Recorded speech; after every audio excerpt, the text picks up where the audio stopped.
information about your company, where they've already had an opportunity to meet you, and usually in a management presentation we present the entire management team. And we find that this tends to be a much better selective indicator about the success of a process. If you've met them, they've met you. If they've done a lot of the legal and financial basic due diligence. If they've actually seen a sales purchase agreement where you indicate all the conditions under which you're prepared to sell your company, then the chances of successfully closing with them are much, much higher than you would find in a traditional process. This is an outline of a process that we typically would recommend when we're advising a client. As you can see, it has many of the steps I've already discussed. We spend, and it's a good investment of time, the first 3 or 4 weeks on getting transaction documentation together, spending a lot of time looking for potential investors. We really think that if you're thinking of selling your company or raising capital, it makes a lot of time to spend upfront looking for the right match. And we also spend time during these rewriting shareholders' agreements of the company or reorganizing the company legally to address the problem which I mentioned earlier, which is to make sure that all the shareholders have the same vision about the process and their expectations from it. And again, you can see from the next portion of the presentation, we avoid term sheets. We really don't think they're particularly valuable. We don't use really long, detailed information memos either. And we found that to significantly increase the speed of the process as well as the quality of the information exchanged. And finally, towards the end of the signing process, we always, if we have a client who is willing to give exclusivity, we really try to keep it to no more than 2 or 3 weeks. And the only way that that's realistic is if you're talking to a party who's already done most of the due diligence, where you've already seen their comments to an SPA, and where you already have spent a lot of time with each other. If you give somebody exclusivity on the basis of a signed term sheet after just a few meetings with no due diligence, no draft sale purchase agreement, you are likely to have to give them 8 to 12 weeks of exclusivity simply to get to a signing. If many of those things have already been done, and you have a very clear understanding about the expectations that each party has coming to the transaction, it's fair at that point to say, yes, you can be exclusive, to spend money, the final money on lawyers or the final money on auditors, but you only have 2 or 3 weeks to do it. And given 2 minutes. Sorry, no problem. 2 to 3 weeks is then sufficient, we believe, to successfully close the transaction. Why use an advisor? I don't think that I'll go through this slide given the limited amount of time I have left. But the only thing I would say is just as in anything that you undertake, as I recommended using very high-quality lawyers, I also think because many of you are successful at running companies but probably have never tried to sell them or raise capital if you have maybe 2 or 3 times before. It really makes sense to find a party who does it 24/7, who is in the business of selling companies. Because when you talk to venture capitalists or you talk to a strategic buyer for your company, you can be sure that they will be staffed with teams of people who spend each and every day buying companies. And you want to have an advisor who has the same level of experience so that you're on an even playing field. CAG, I think it's, in this day and age, it's just easier just to go to our website, which is www.cag.com.pl. As I said, like you, we were a startup 7 years ago. Yesterday we had our first conversation with somebody who wants to take us public. We've been approached by a number of brokerage offices interested in merging with us. And I think that the success that CAG has had is something that all of you can experience. And if you follow some of these tips that I provided, I think that you will find the process of looking for capital or looking for an investor satisfactory as opposed to a frustrating one. Thank you very much. Thanks, Edward.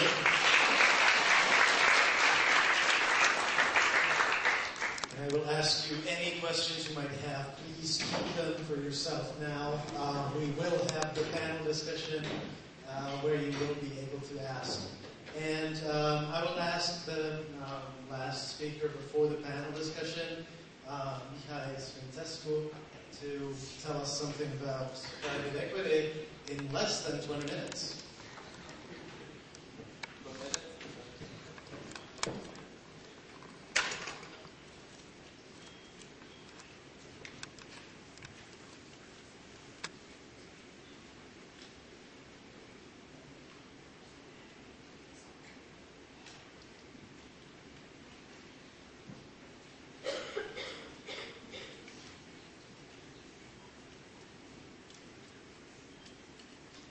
Hello, hi. Should I talk in English to change the format? So I'm going to talk today about venture capital and private equity in Central and Eastern Europe.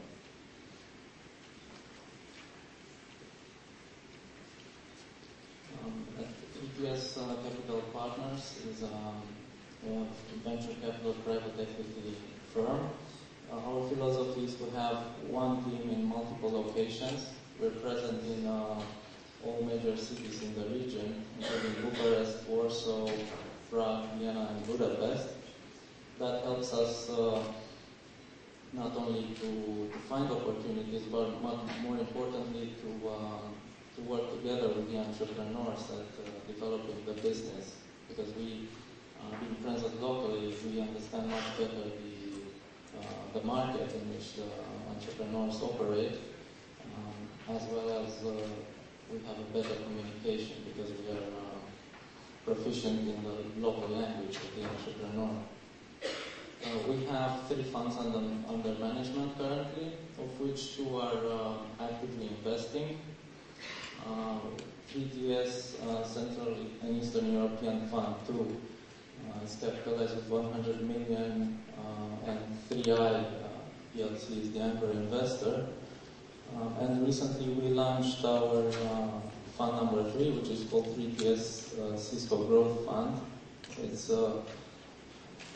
has been capitalized initially with 30 million euros by Cisco, and we'll seek additional financing shortly. Sectors of interest are technology and telecom, media and marketing, financial, business and healthcare services, environment and energy. We cover a deal size at between 3 to 30 million euros. Given the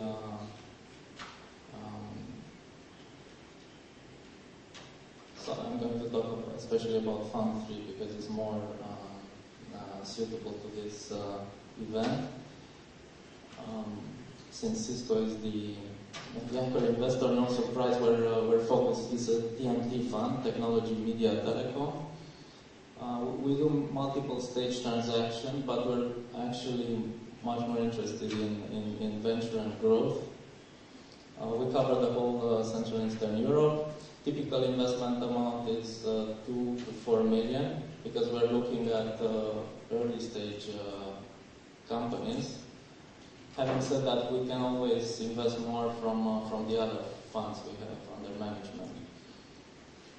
And we are doing early expansion to late growth stage, but mainly we want to do early expansion.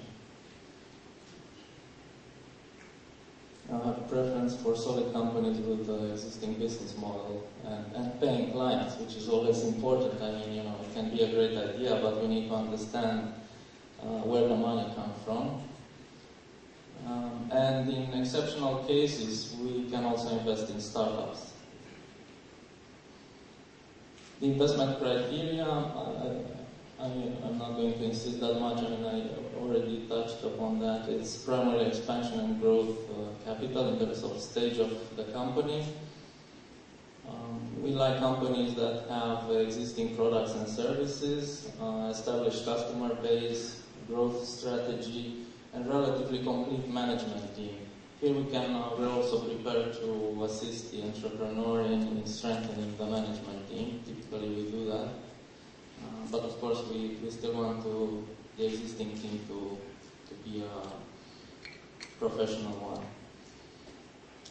We like either companies that have a product or a service that can be sold globally, or companies that can become market leaders in their country of origin or indeed in the region.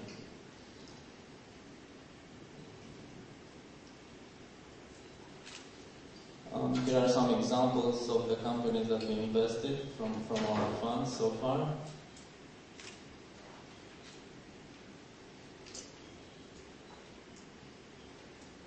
Now looking at the specifics of venture capital and private equity in Central